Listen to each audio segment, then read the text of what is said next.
마태복음 28장입니다.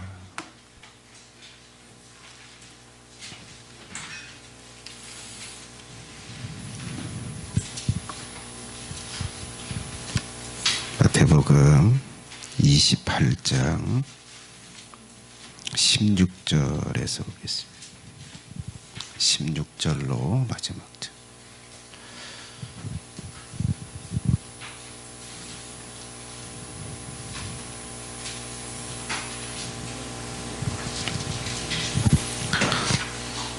열한 제자가 갈릴리에 가서 예수의 명하시던 산에 이르러 예수를 배웁고 경배하나 오히려 의심하는 자도 있더라.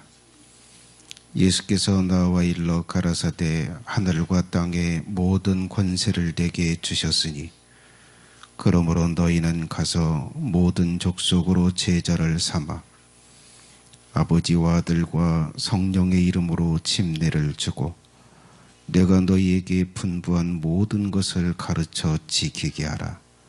볼지어다 내가 세상 끝날까지 너희와 항상 함께 있으리라 하시니라. 아멘. 기도하시겠습니다. 거룩하신 아버지 하나님, 이 시간 우리가 하나님 앞에 예배하며 나아갑니다.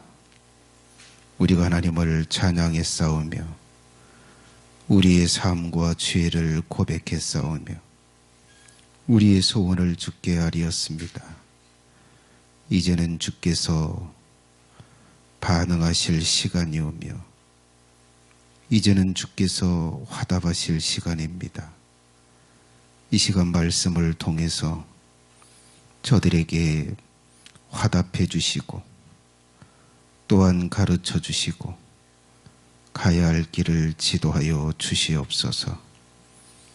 이 시간 내 영혼이 주님 말을 바라며 의지하며 선포하오니 성령께서 역사하여 주시고 듣는 자들 속에서 또한 깨닫는 귀한 역사를 주옵소서. 거룩하신 예수님의 이름으로 기도 올리옵나이다. 아멘. 영상 잠깐 보도록 하겠습니다.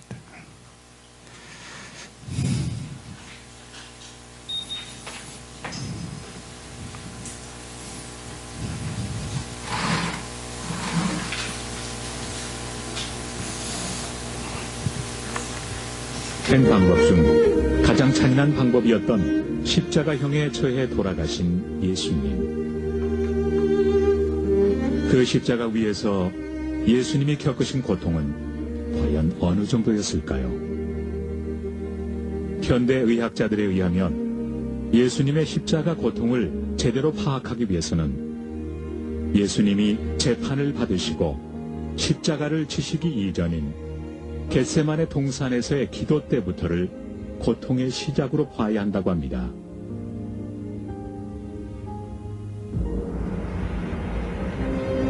성경 누가복음은 의사인 누가가 기록하였는데 그는 예수님이 십자가에 달리시기 전 겟세마네에서 기도하신 사실을 이렇게 기록하고 있습니다.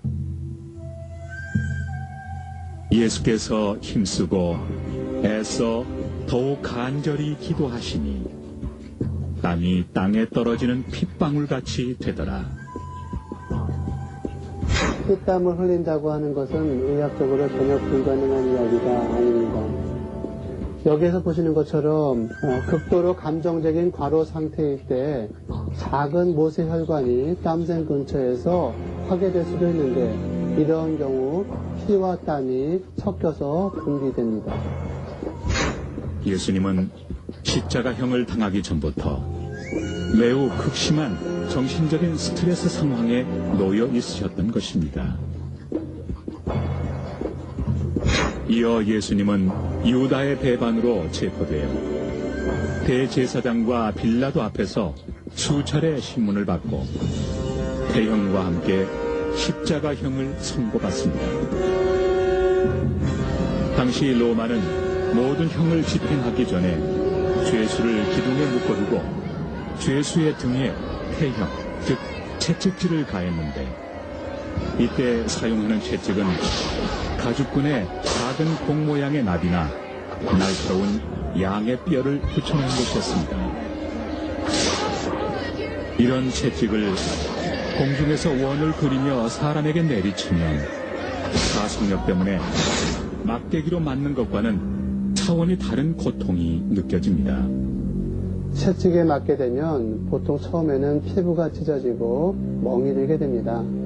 하지만 계속 맞다 보면은 피하 조직이 찢어지고 또 근육 속에 있는 혈관들이 터져서 몸의 구석구석에 피가 고이게 되죠. 떨어져 나간 피부 조직 밖으로 피가 계속 새어나와서 빈혈 상태가 됩니다. 연곡도 내리치는 채찍질로 예수님의 살과 등은 찢겨졌습니다. 등은 너무나도 심한 매질에 뼈가 거의 드러나 보일 지경이었습니다. 로마 병사들은 예수님의 옷을 벗기고 붉은 겉옷을 입히고 나서 손가락만한 크기의 가시가 돋친 면류관을 머리에 씌웠습니다. 이어 예수님은 당시 로마의 관행에 따라 양쪽 어깨에 십자가를 지고 양팔이 묶인 채 처형 장소인 갈보리로 가게 됩니다. 이때 예수님께서 지셨던 십자가는 무게가 50kg 정도의 가로목이었습니다. 세로목은 이미 예수님이 처형당하실 갈보리 언덕에 세워져 있었습니다. 십자가형에 사용되는 나무는 죄수에게 고통이 가중될 수 있도록 나무를 다듬지 않았고 오랫동안 사용할 수 있도록 될 수 있으면 단단한 나무를 사용했다고 합니다.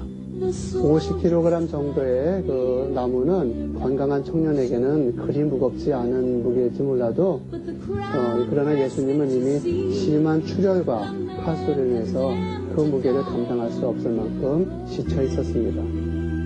채찍으로 맞은 상처는 50kg이나 되는 통나무가 어깨 위를 내리누르자 아물기도 전에 다시 벌어졌을 것입니다.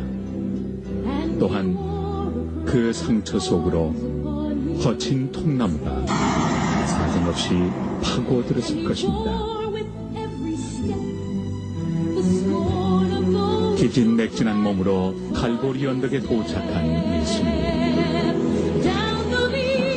십자가에 못 박히기 전 로마 군인들은 상처에서 흘러나온 진물로 몸에 착 달라붙은 예수님의 옷을 사정없이 벗겼습니다. 이 상태에서 옷을 벗기면 마치 화상을 입은 정도의 통증을 느낀다고 합니다.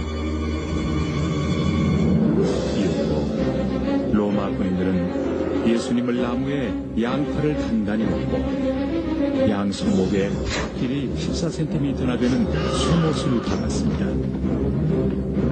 그런 다음 왼발과 오른발을 포개어 발목에 또 못을 박았습니다.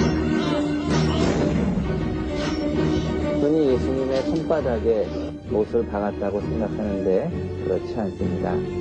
로마 군인들은 예수님의 손목에 못을 박았습니다. 만약에 손바닥에 못을 박는다면 손바닥의 몸무게를 견디지 못해 찢어지고 말 것입니다.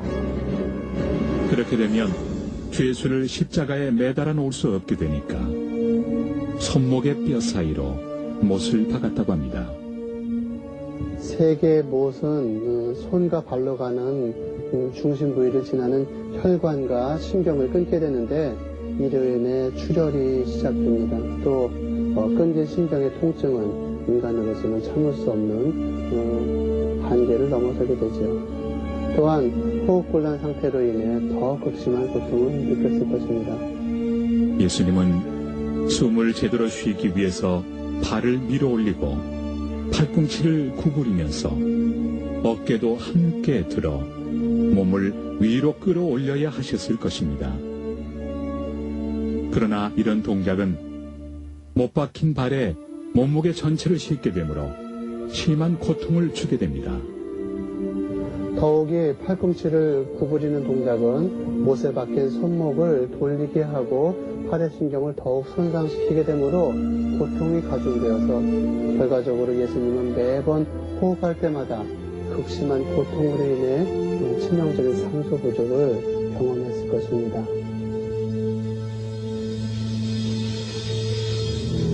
결국 예수님은 십자가에 달린 지 3시간 만에 운명하십니다.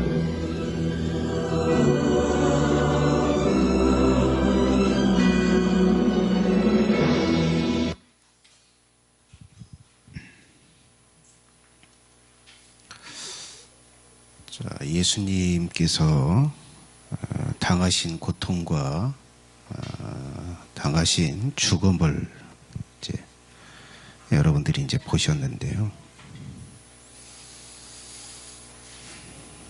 무엇을 위해서 예수님은 저 고통을 자원해서 당하셨을까?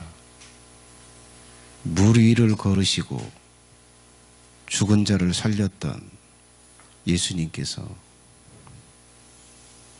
능력이 없어서 자신의 미래를 예측하지 못해서 저런 일을 당하셨을까? 예수님은 분명히 말합니다.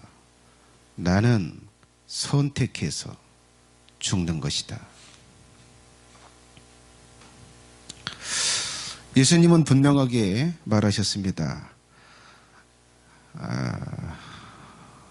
저희 죄에서 구원하려고 내가 이 땅에 왔다. 성경 구절 한번 보도록 하겠습니다. 누가복음 5장 32절. 같이 한번 읽어볼까요? 시작. 내가 의인을 부르러 온 것이 아니요 죄인을 불러 회개시키러 왔노라.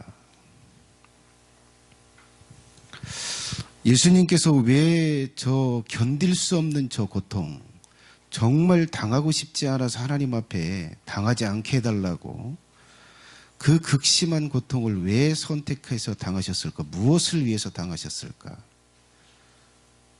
그건 사람들을 죄의 저주에서, 지옥의 저주에서 건지기 위해서입니다.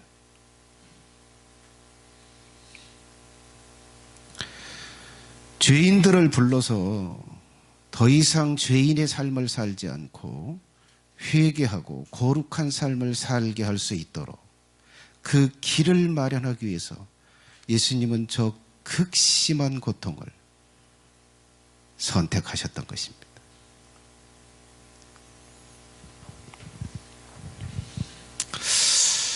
사람들은 그렇게 생각합니다. 교회 가면 부담스러운 얘기 좀 하지 말라고. 내가 죄인이라는 얘기를 하지 말라고. 지옥 간다는 얘기 하지 말라고. 사람들은 싫어합니다. 위로해 주세요. 나 세상에 살다가 지쳐서 힘들어서 위로받으려고 왔다. 예수님은 사람들을 모아놓고 죄 지으면서 살면서 고통당한 그들을 괜찮아, 잘 될 거야. 사람들 모아놓고 위로해 주려고 십자가에 달려 죽으셨나? 절대 그것을 위해서 예수님은 십자가에 달려 죽으시지 않으셨어요.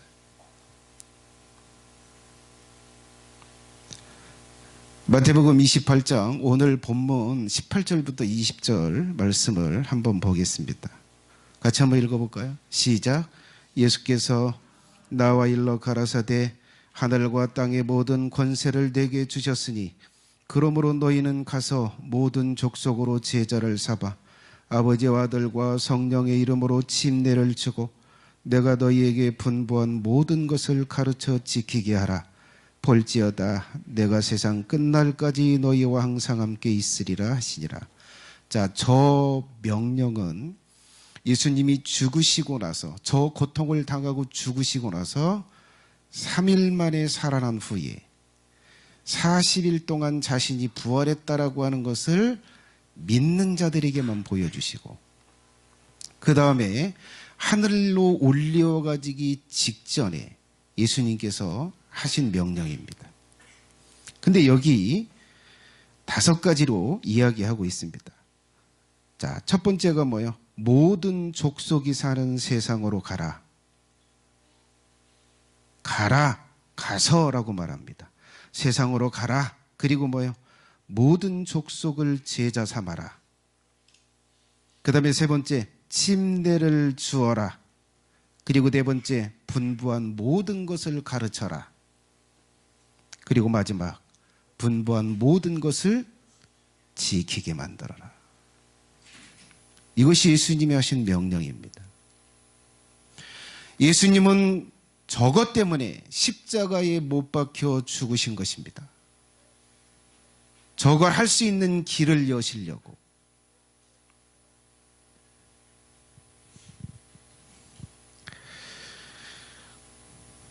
자, 저건 그러면 무엇을 하라고 하신 건가?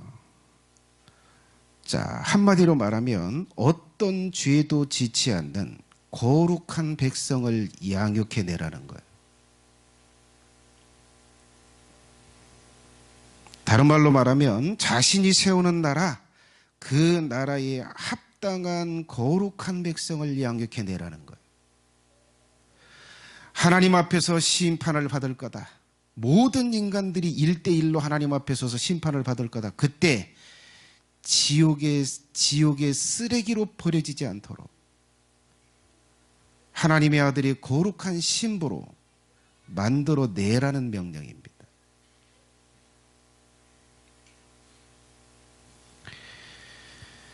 여러분, 교회가 이것을 해야 합니다. 교회가 세상에서 일하고 지치고 상처받고 어려움을 당한 사람들이 왔을 때 잘하고 있어. 하나님이 너희와 함께 하신다. 위로하라고, 위로하는 일을 교회가 하라고 말하지 않아요. 그리고 세상에서 어떤 처세술로 살아야 하는지, 어떤 처세술로 살면서 성공해야 하는지, 이 세상에서의 성공을 가르치라고 말씀하지 않아요. 그리고 예수님께서는 사람들이 원하는 타락한 인간들, 육신에 매여서 살고 육신을 위해서 사는 그 타락한 인간들이 원하는 그런 가르침을 주라고 말하지 않아요. 예수님은 말씀하십니다. 내가 너희들에게 가르친 것, 그것을 다 지키는 사람을 만들어내라. 이것이 예수님께서 명령하신 내용입니다.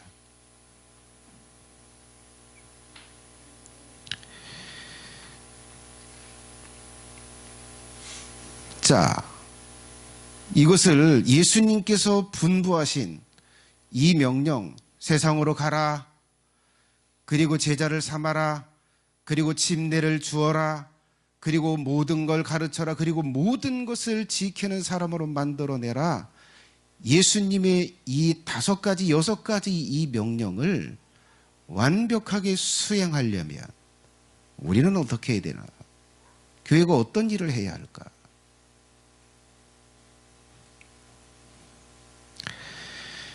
여러분, 어떤 죄도 짓지 않고 예수님이 명령하신 것이 무언지 그것을 다 숙지하고 그것을 다 행하기까지, 이것이 되려면 한순간에 절대 되지 않아요.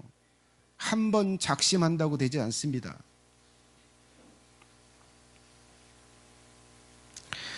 그래서 다음의 방식과 다음의 단계를 가지고 교회는 세상 사람들을 거룩한 하나님의 백성으로 양육해내야 합니다. 자, 그림 한번 띄워줘 보세요. 다음 10단계입니다. 안 보이네.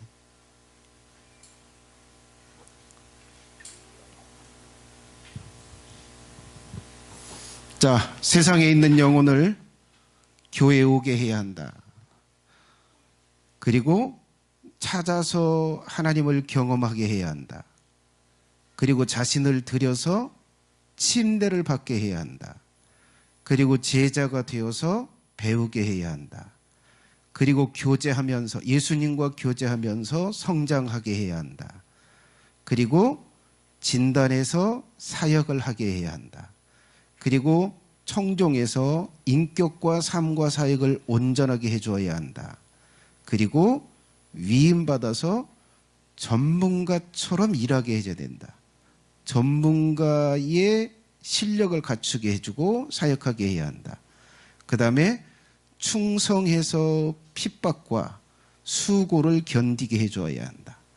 그리고 부활과 생명을 보상받게 해줘야 된다.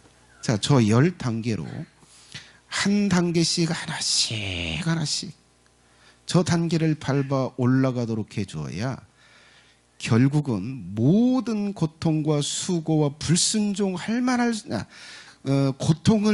고통이 수반되지 않으면 절대 행할 수 없는 예수님의 그 명령까지도 행할 수 있는 사람이 되는 것입니다. 교회가 저렇게 10단계로 영혼들을 세워가는 일을 해야 합니다. 예수님이 명령하신 게 저겁니다. 사람들 모아놓고 레크레이션이나 하고 잔치하듯 먹고 노잡거리고 놀고 여행이나 다니고 여행 버스 불러가지고 이거 하라고 예수님이 십자가에 달려 죽으신 게 아니고 교회를 세운 게 아닙니다. 예수님은 저걸 하라고 말씀하세요.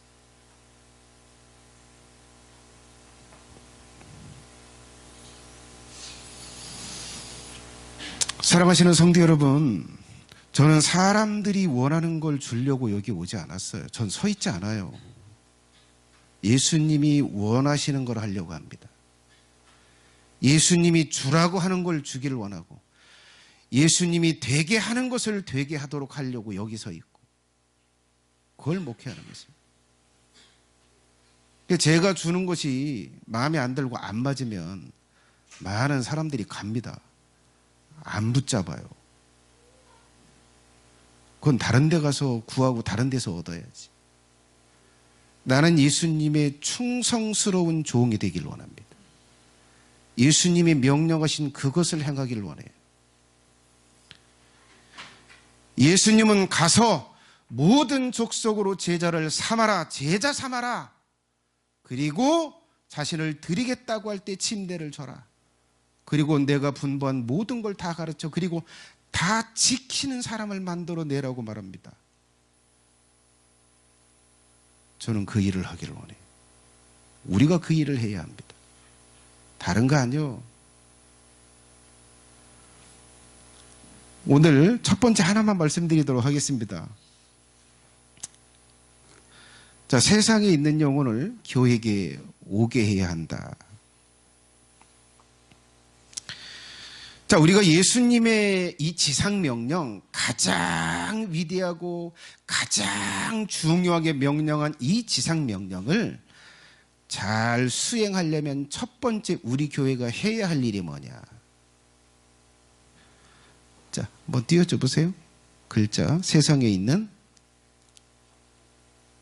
1번. 예, 같이 한번 읽어볼까요? 시작. 세상에 있는, 자, 시작. 세상에 있는 영혼들이 듣고 교회에 나오게 해야 한다. 여러분, 예수님께서 첫 번째 명령하신 것은 가라고 말씀하세요. 어디로 가요? 교회 밖, 세상으로 가라고 말합니다. 자, 세상에 가서 그들에게 예수님을 전하고 진리를 선포하고 복음을 선포해서 교회에 데리고 오도록 해야 합니다. 그걸 해야 돼요. 모든 족속에게로 가라고 예수님은 명령하세요. 자, 가서 그들이 이 큰 사랑 교회에 오도록 해야 합니다. 데리고 오셔야 돼요. 우리 모든 교회 성도들이 그것을 해야 합니다. 자, 그러면 왜 오게 해야 할까?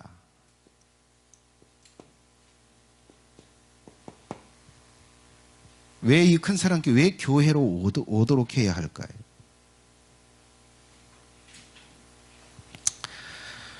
자, 여러분, 예수님께서 그렇게 말씀하십니다. 누가복음 14장 23절에 보면 강권하여다가 내 집을 채워라 라고 예수님은 말씀하세요. 사람들을 데려다가 자신의 집에 채우래요. 하나님의 나라 그리고 교회에 채우라고 말합니다. 강권해서. 근데 왜 예수님께서는 사람들을 데려와서 자기 집에 채우라고 말씀하셨을까? 분명히 이유가 있을 거예요. 왜 저 세상에 사는 사람들을 굳이 이 교회로 데리고 와야 하나? 크게 두 가지가 있는데요. 첫 번째는 그들의 처지 때문입니다. 그들이 처한 그 상황. 자, 여러분 첫 번째 이 세상에 있는 지금 저 세상 사람들을 예수님은 가서 내 집을 채우라고 말씀하시는데 저들이 어떤 처지에 있어요? 어떤 처지에 있습니까? 속고 있어요. 거짓말에 속고 있습니다. 여러분 어떻게 생각하세요? 이 세상이 어떻게 시작됐다라고 여러분들은 알고 계세요? 이 끝이 없이 펼쳐진 별들이 있는 저 하늘, 그리고 이 지구에만 생명체가 사는 완벽한 그 환경을 갖추고 있는 이 지구, 그리고 인간의 신체가 신비할 정도로 완벽한 구조를 가지고 있는데 이 모든 기원이 어떤 거라고 생각하십니까? 어떤 생각을 가지고 계세요? 무엇을 믿습니까? 어떻게 하다 보니 만들어졌어? 진화된 거야. 이렇게 믿고 계세요? 속으신 겁니다. 절대 세상의 과학자들조차도 이 우주, 이 은하계에 존재하는 이 모든 것, 원자와 분자, 이 모든 것들이 스스로 어떻게 하다가 만들어질 수 없다라고 하는 걸 인정해요. 자, 왜 우리가 세상에 나가서 그들에게 참된 진리를 선포해야 되느냐? 그들을 이 교회로 데리고 와야 하느냐? 그들은 거짓말에 속고 있기 때문입니다.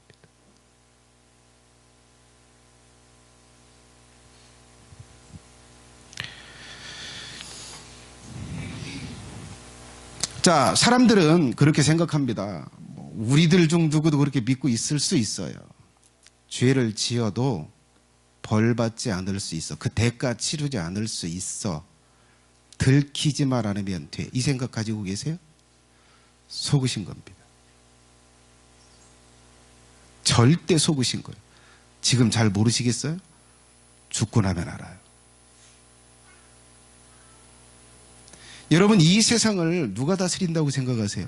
정치인들이 다스리지. 속으셨습니다. 속으셨어요. 예수님은 말씀하십니다. 세상에 임금이 있다. 그게 누구라고 말해요? 사단이라고 말합니다. 예수님은 그렇게 알고 계셨어요. 그게 사실입니다.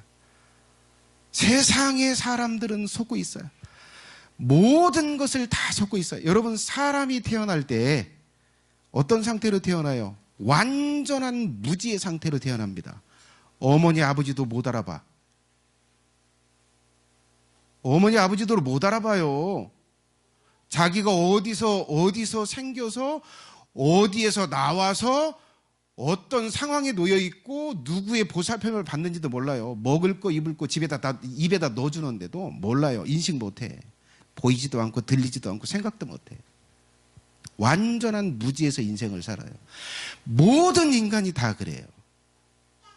그런데 살다가 뭔가 배워요. 그게 진리일까요? 누구한테 배웠어요, 그건? 무지한 인간. 나보다 먼저 태어났지만 완전한 무지한 상태에서 뭔가 알았다고 깨달았다고 하는 사람들이 말하는 걸 듣고 그걸 보면서 이게 사실이라고 믿어요. 무지한 인간들, 먼저 산 무지한 인간들에게 들어서 배워서 그것이 진리라고 여기는 것들로 가지고 살아요. 다 덧진겠지. 그 나물의 그 밥. 근데 참된 진리를 알고 있다고 믿어요. 결국 추적해보면 무지한 인간에게서 배웠는데 영적인 세계에 눈이 멀어서 영적인 세계를 몰라요. 귀신들에게 시달림을 받아도 그 귀신들에게 어떤 존재들이 어떻게 시달렸는지도 몰라요. 그들에게 배웠어요. 그리고 안다고 생각해요.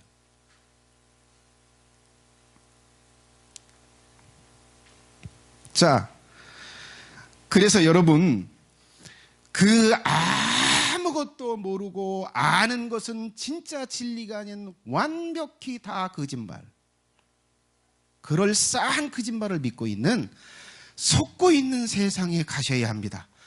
그래서 그들에게 진리를 들을 수 있는 기회를 줘야 돼요. 그럼 우리가 받은 진리는 뭐예요? 도찐 개찐 그 나물에 그 밥이다 그랬는데 우리는 그렇습니까? 여러분, 예수님은 하늘에서 자신이 내려왔다라고 이야기합니다. 하늘에 있었어요. 인간의 몸을 입고 오셨어요. 예수님의 기원은 마리아의 뱃속이 아니오. 창세 전부터 그분이 하늘에 있는 것들을 다 봤어요. 역사를 다 봤습니다. 그리고 내려와서 계시했어요. 나는 그걸 믿어요. 그리고 그걸 우리가 가르쳐야 합니다. 우리에게는 진리가 있다라고 믿는 거예요. 왜?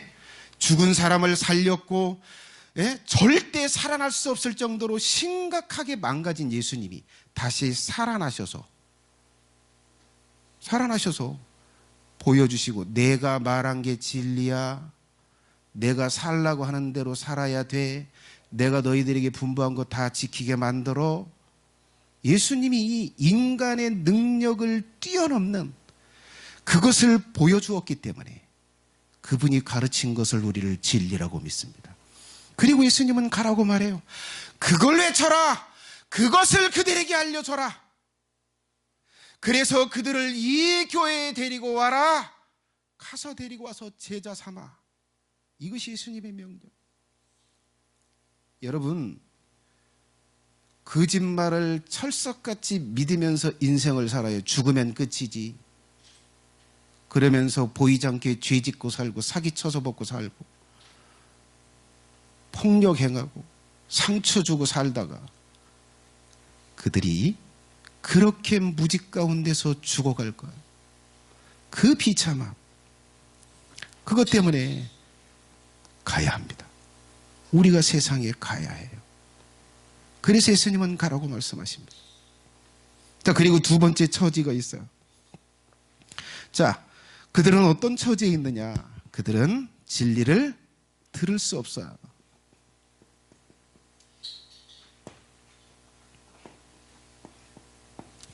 자, 모든 거짓말, 모든 것들을 다 섞고 있어요.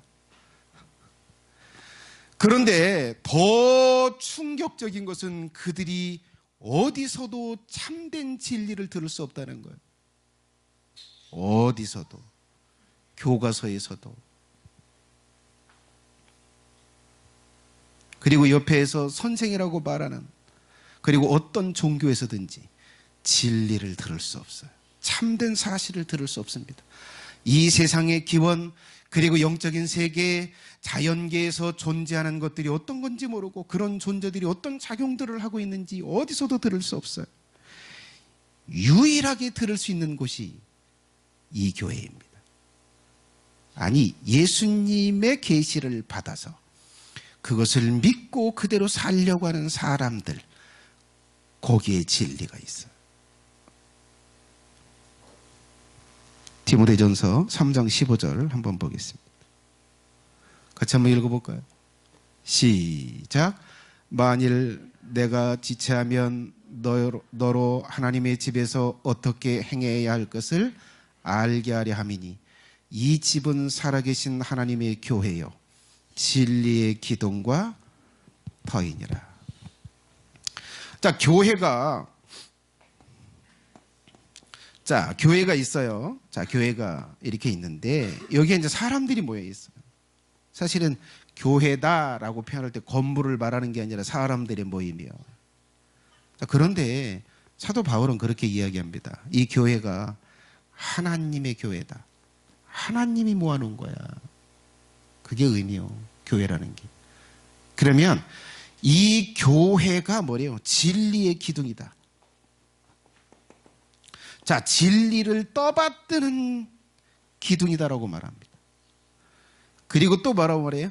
진리의 터다. 자, 진리가 있어요. 진리가 있습니다. 자, 진리가 놓여있는 터다. 땅이다.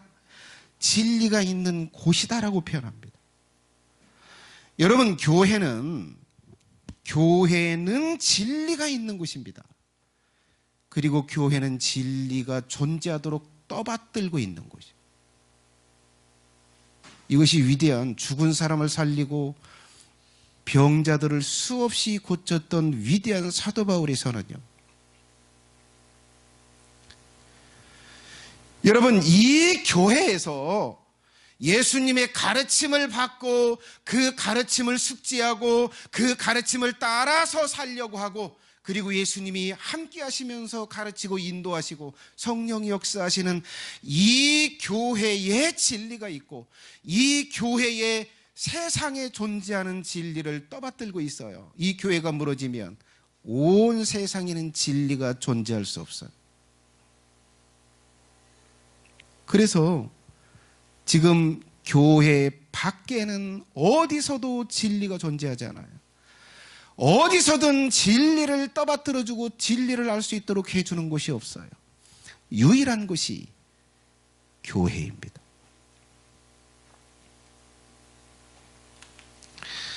자, 여러분, 교회 밖에서도 진리는 들을 수 있어요. 어떻게 들을 수 있을까요? 교회에 성도들이 나가서 뭐라고 외쳐요? 예수님 믿고 천국 가세요. 신앙생활 하시고 하나님께서 주시는 복을 누리세요. 하나님은 당신을 사랑하십니다. 자, 이런 외침들을 해요. 이게 진리고, 이게 진리입니다. 아주 간단하게 요약한 진리지만 이것도 진리예요. 그런데 여러분, 세상에 있는 사람들은 이 정도의 수준밖에 진리를 들을 수 없어요. 예수 믿고 천국 가세요. 예수님을 믿으면 천국 갑니다. 하나님이 살아계세요. 하나님은 여러분을 사랑하십니다. 그래서 독생자를 보내셨어요. 이 정도의 수준밖에 세상 사람들은 진리를 들을 수 없어요. 이 정도의 수준밖에. 그러나 이 큰 사랑 교회에 오면 어떻게 해요? 이 세상의 기원, 이 세상에서 어떤 일들이 벌어지고 앞으로 미래에 어떤 일들이 벌어질 건가지도, 악한 영들이 정체가 어떻고 그들의 조직이 어떻고 그들이 지금 이 세상에서 어떤 일들을 하고 있고, 그리고 우리는 그거에 대해서 어떤 태도를 취해야 하고, 어둠의 영들이 실제 사람들에게 어떤 영향력을 미치는지 세상에 나가서 강의해요? 안 듣죠. 그러나 여기서는 가르쳐집니다. 제가 118번 100번 이상 이 진리의 체계를 지금 주일날 낮에 쭉 강의를 했어요. 이것이 어디서 선포돼요? 유일하게 이 교회에서만 선포될 수 있어요. 내가 세상의 강의 현장에 가서 그걸 한다고 해보세요. 야, 왜 그렇게 편중됐어? 저거 나가라고 그래. 할 수 없어요. 그리고 사람들 그래서 들을 수 없어요. 여러분, 그렇게 무지 가운데, 그리고 또 미혹되어서 거짓말만 믿고 있는 그들이 진리를 들을 수 있는 유일한 통로가 이 교회로 와야 하기 때문에 그들을 데리고 와야 합니다. 여러분들이 가셔야 돼요. 그래서 예수님은 가라고 말씀하세요.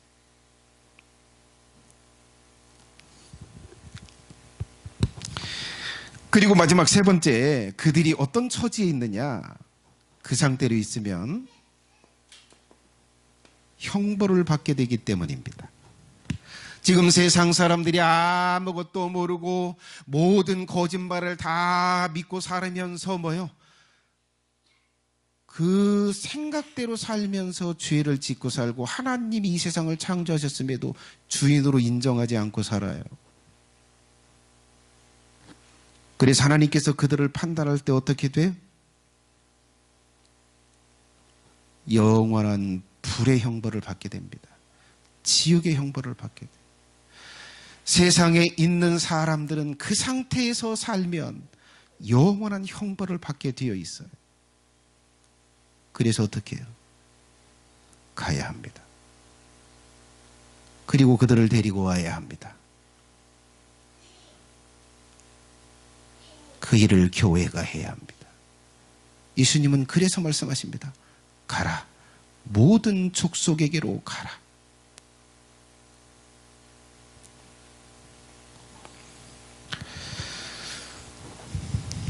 자, 그러면 두 번째, 우리의 상황 때문이다.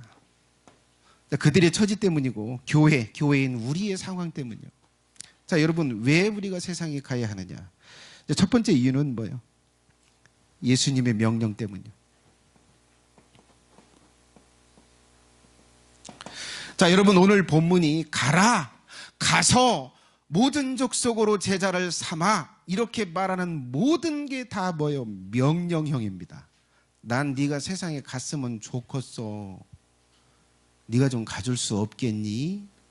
이렇게 하지 않아요. 명령을 하십니다. 가라. 모든 족속에게로 가라. 여러분, 이것은 다른 어떤 존재에게 예수님은 명령하시는 게 아니요, 교회에 명령하십니다. 자기를 구세주로 믿는 사람, 자신을 구원자로 믿는 사람, 자신을 하나님의 아들로 믿는 사람, 교회의 주인으로 믿는 사람, 자신의 주인으로 믿는 사람에게 명령하는 거예요. 우리가 그 명령을 받고 있습니다. 여러분들이 예수님을 구세주로 믿으세요? 그러면 당신에게 이 명령을 하시는 것입니다. 세상에 가라고. 그래서 그들을 데리고 오라고. 우리는 이 명령을 받고 있어요. 이건 권고가 아니요, 이건 해도 되고 안 해도 되고가 아니요, 반드시 해야 할 일입니다. 그 명령을 우리가 받고 있는 거예요. 자, 누가복음 14장 23절 보겠습니다. 같이 한번 읽어볼까요? 주인이, 시작. 주인이 종에게 이르되 길과 산울로 나가서 사람을 강권하여 데려다가 내 집을 채워라. 자, 이건 주인이 종에게라고 말하고 있습니다. 여러분, 예수님이 우리를 창조한 주인으로 믿으세요? 십자가의 피값으로 우리를 사셨다는 주인인 걸 믿으세요? 그렇다면 저 명령은 당신을 향한 명령이고 나를 향한 명령입니다. 내 집을 채워라.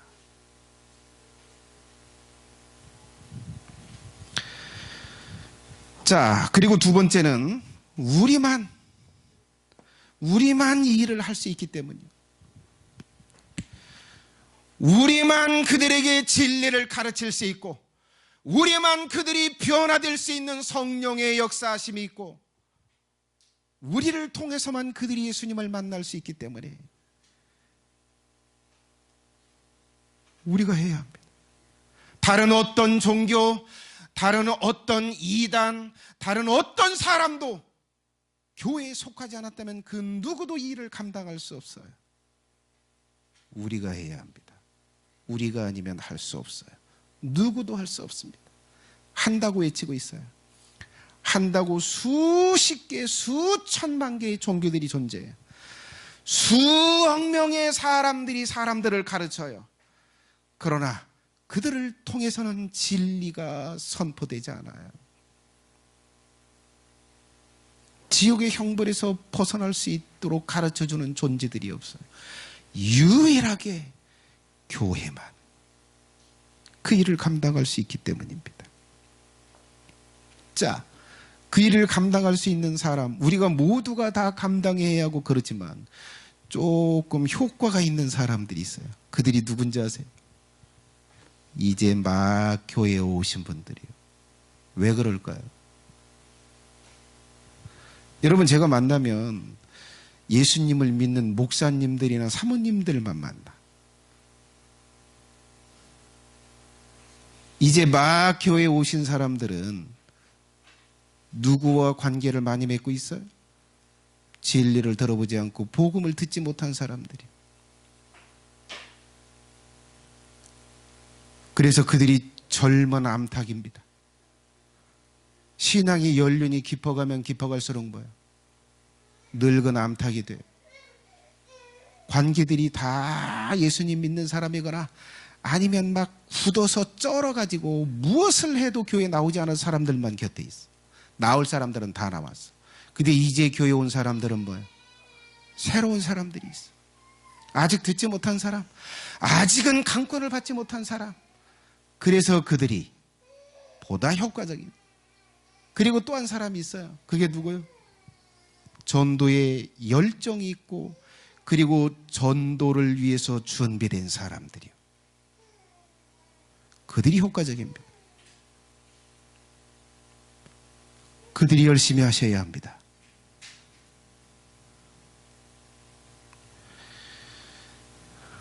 제가 참 부러운 어떤 이야기를 어떤 목사님한테 좀 들었는데, 우리 앰프를 무상으로 이렇게 드렸던 교회인데, 하늘소망교회인데, 그 교회에는 그 얘기를 하더라고요. 목사님, 매주 새로운 성도가 와요. 전주에 누가 온다고 이야기를 한대요. 어떤 성도가, 목사님, 이번 주에 누가 오실 거예요? 뭐 이런 사람입니다. 아, 그래요? 근데 이번 주에는 한 사람도 없었대요. 근데 주님께 기도했대요. 끝인가요? 그랬더니 기다려봐 그러시더래요. 교회 밖에 이렇게 나가지고 누가 이렇게 간판을 이렇게 쳐다보고 있더래요. 이제 뭐 거기 슈퍼가 있으니까 뭐 사러 왔겠지 했는데, 이제 예배당으로 들어오는데 따라 들어오더래요. 어찌 오십니까? 아, 이 교회 예배 드리려고 옵니다.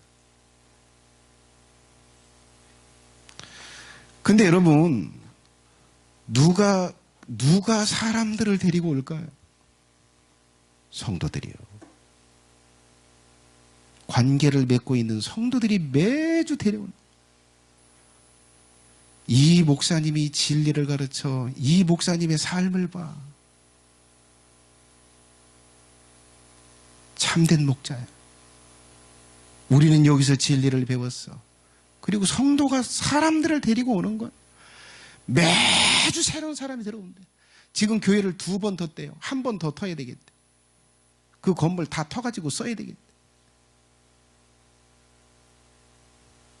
부럽더라고.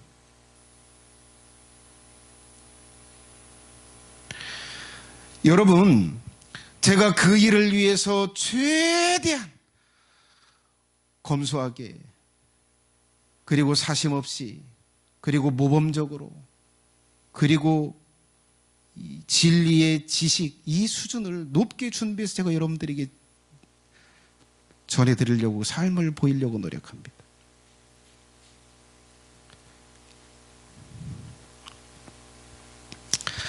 자, 그래서 우리만 그 일을 할 수 있다. 마지막 3번째, 우리의 상황 때문인데, 3번째는 뭐예요? 이걸로 우리가 평가를 받을 것이야. 자, 여러분, 예수님께서 여러분들을 평가하실 것입니다. 각자의 삶을 평가할 거예요. 어떤 걸 기준으로 평가할까요? 너는 사람들을 구원하는 일에 얼마나 수고했어? 너는 영혼들을 세우는 일에 있어서, 영혼들이 성장하는 일에 있어서 너는 어떤 역할을 했어? 나는 영혼들을 구원하고, 영혼들을 죄에서 구원하고 거룩하게 사는 것을 위해서 목숨을 버렸는데 너는 무엇을 했어? 여러분, 우리가 영혼을 구원하는 일에, 그리고 그 영혼들을 세우는 일을, 그것에 따라서 우리가 잘했는지 못했는지, 인생을 헛살았는지 값지게 살았는지를 평가받을 것입니다. 아는데도 안 했어요? 좀 맞아야죠. 맞을 겁니다. 저는 그것이 두렵습니다. 누구보다도 저는 많이 알아요. 그래서 열심히 하려고 합니다. 여러분, 하나님께서 여러분을 평가하실 때 너희 주변에 수많은 영혼들이 무지 가운데 지옥을 향해서 가고 있었는데 넌 뭘 했어? 네 자식 지옥을 향해서 가고 있었는데 넌 뭘 했어? 네가 진실로 나를 믿었어? 네가 나를 믿었어, 나의 구원자.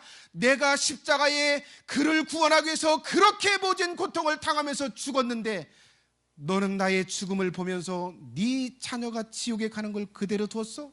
좀 맞아야겠다. 이걸로 우리의 삶이 평가될 것입니다.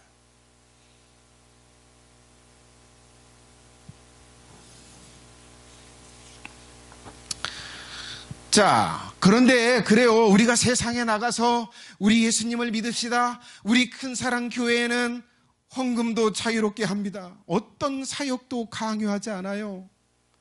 그리고 이 큰사랑 교회는 진리를 가르쳐요. 성경 읽어놓고 세상 정치 이야기하는 게 아니라 성경을 읽고 이 성경을 자세하게 쪼개서 진리를 가르칩니다.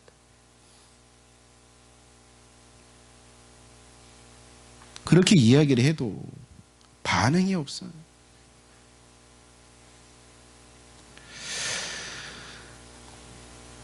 우리가 노력을 해도 사람들이 오려고 하지 않아요. 여러분, 그 비법이 있어요. 방법이 있습니다. 그 방법대로 구사를 잘 하셔야 돼요. 오늘 제가 그걸 좀 한 4가지, 5가지만 말씀드리고 마치려고 합니다. 우리가 세상에 가서 가족을 이 교회에 데려올 수 있는 방법, 그리고 지인들, 직장에서, 그리고 또는 학교에서 친구들을 데려오려고 하는데 어떻게 하면 데리고 올 수 있느냐? 그 지혜로운 방법이 있어요. 자, 여러분, 첫 번째는, 예?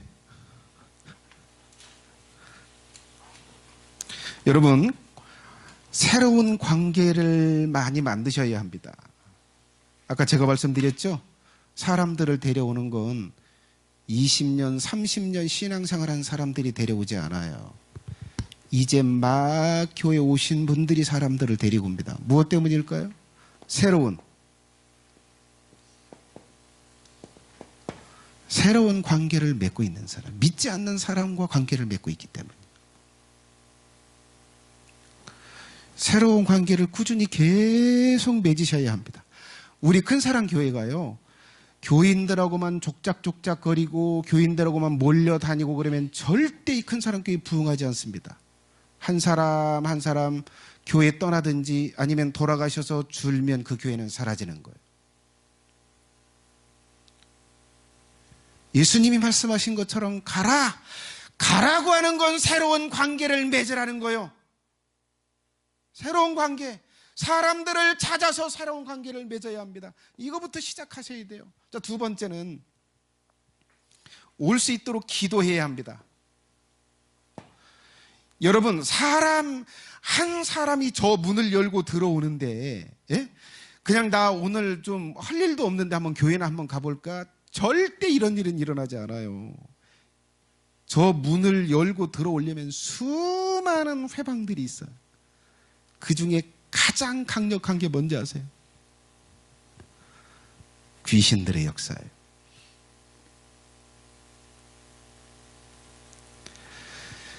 교회 가자라고 딱 말하는 순간 상처받은, 사기 쳐먹은, 그리고 죄진 목사의 장로들 그 생각을 딱 넣어줘요.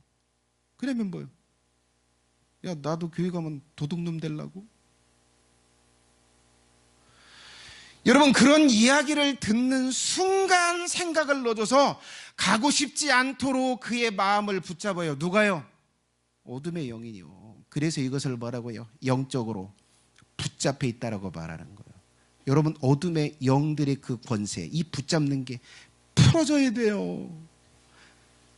이게 풀어져야 저 문을 열고 이 교회에 들어올 수 있는 거예요. 단순히 할 일 없어서 오지 않아요. 오늘 따분하니까 교회 나가서 한번 저기 해볼까? 절대 그런 일은 일어나지 않아요. 수많은 어려움들이 있는데 그 중에 가장 강력한 건 어둠의 영들의 역사요. 어둠의 영들의 역사를 어떻게 막을 건데요? 유일한 것, 하나님께서 해주셔야 돼요. 하나님께서.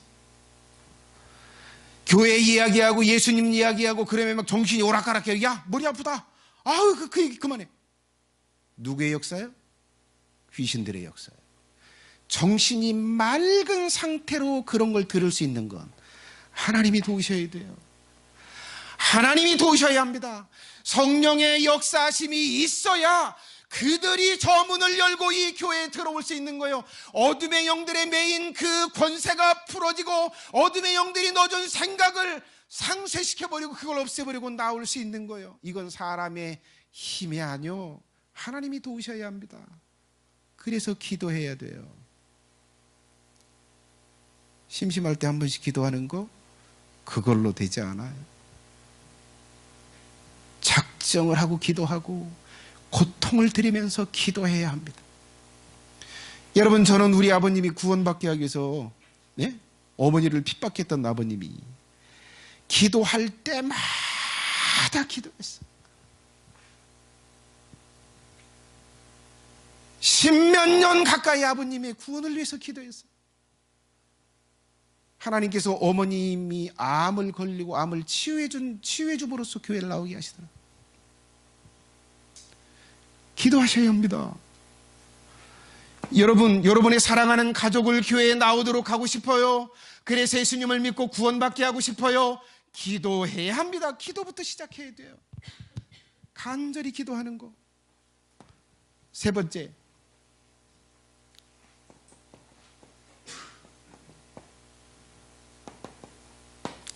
사랑을 해 주어야 합니다.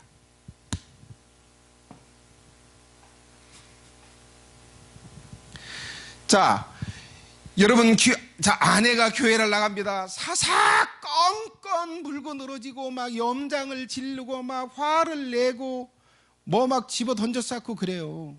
뭐 해달라면 하나도 안 해줘. 야, 여기 좀 두드려봐. 발로 탁 차버려요. 교회 가자. 교회 올까요? 절대. 넌 네 인생 살아. 난 내 인생 살을게. 네 밥 네가 챙겨 먹어. 예? 나는 내 밥 챙겨 먹을게. 이렇게 하면서 우리 교회 가자. 한 대 그냥 말하는 쥐딩이를 한 대 때리고 싶죠. 말하지 마. 승질 나라고 하는 것도 아니고. 여러분, 뭔가 주면서 뭔가 좀 미안하고 뭔가 좀 갚아주고 싶고 뭔가 좀 감동이 된 상태여야 교회 가자라고 할 때 뭐요? 야, 네가 그렇게 애쓰고 수고하는데 내가 가줄게, 교회. 그렇게 나오는 게 아니겠어요? 사랑하세요. 여러분, 사랑하는 가족 교회로 데리고 오고 싶으세요? 사랑하세요. 그가 사랑이라고 느낄 만한 것을 주세요. 자, 어떤 사람은 자동차를 그렇게 갖고 싶어요. 그것도 외제차를 갖고 싶어. 아내가 결심을 하고 사줬어요. 감동이죠. 안 사줘도 될 줄 아는데 이렇게 했었어. 너 원하는 게 뭐야? 교회 가는 거. 알았어. 이제부터 교회 간다. 나오는 거예요. 여러분, 그가 사랑이라고 느낄 걸 주세요. 그가 미안해할 만큼, 뭔가 내가 주고 싶을 만큼 그런 사랑을 하세요. 그리고 난 다음에 우리 교회 가자라고 하세요. 그게 비법이요.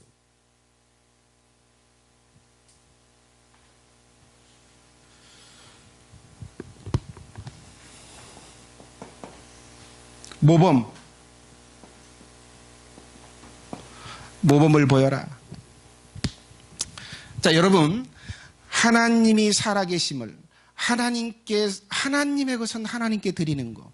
여러분, 예배는 철저하게 하나님께 드리는 거예요. 그런 걸 보여드리는 거예요. 거짓말하던 사람이 거짓말하지 않는 거예요.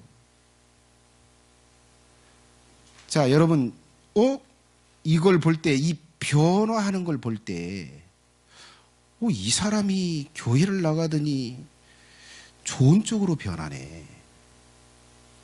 이 사람이 절대 이걸 안 할 사람인데, 이걸 하네? 교회는 좋은 곳인가 보구나. 저렇게 사람을 근본적으로 바꾸는 곳인가 보구나. 나도 선하게 되고 싶네. 나도 바르고 정직하게 살고 싶네. 모범을 보일 때, 그때 자기도 그렇게 되고 싶어서 교회에 오는 거야. 교회를 다니더니 입만 살아가지고 경우 따지기 잘하고, 교회 가더니 말이 더 많아지고, 교회 가더니 더 이기적이고, 교회 가더니 더 게을러 터지고. 교회 가자고 그래? 주둥이 팍 때리고 싶죠. 나 너같이 변할까봐 교회 안 간다. 너같이 말 많아질까봐 교회 안 간다. 근데 교회를 안 나가다 교회를 갔어요. 몇 년 신앙생활 했어요. 아무런 변화도 없어. 어떤 것도 변하지 않아. 선한 쪽으로 변하지 않아. 뭐 들어가냐? 교회 뭐 들어가는데?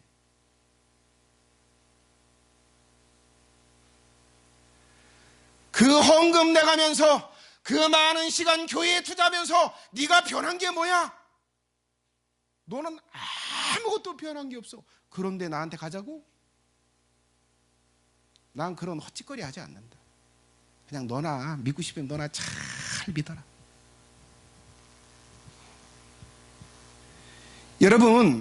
여러분이 세상에 나가서 사람들을 교회에 데려오고 싶으세요?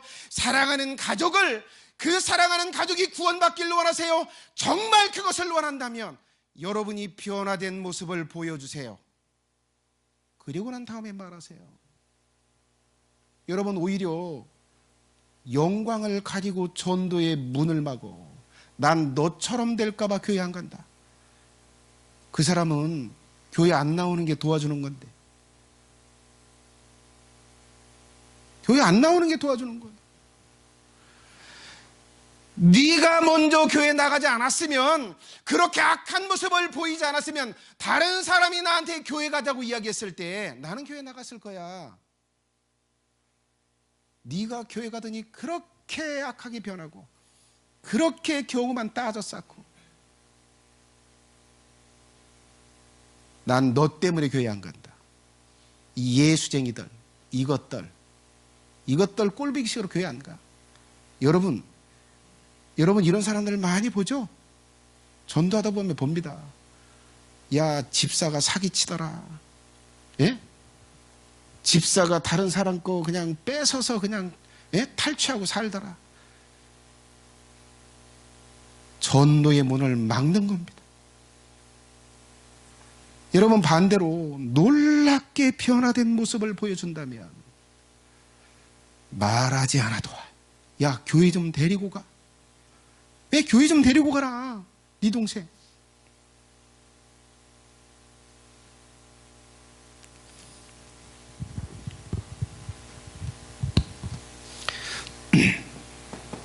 마지막 5번째, 교회에 초청을 해야 합니다. 자, 여러분, 새로운 관계를 맺고 기도 열심히 했어요. 그리고 사랑을 많이 해줬어요. 그리고 모범을 보였어요. 그런데 결정적으로 교회 가자는 소리를 안 해. 교회 가자는 소리를 안 해. 이게 뭘 원하는지를 몰라. 그래서 교회를 안 와. 여러분, 어떤 감동을 주고 사랑을 주고 기분이 좋을 때 어떻게 해요?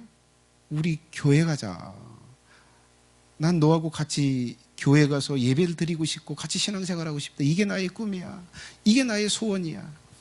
이렇게 강력하게 말할 때 뭐요? 그래, 네가 그렇게까지 원해? 그럼 뭐 해주지 뭐. 초청을 해야 합니다. 결국은 이 말을 하려고, 이걸 하려고 하는 거니까요. 근데 이건 다 해. 그런데 교회 가자는 소리는 안 해.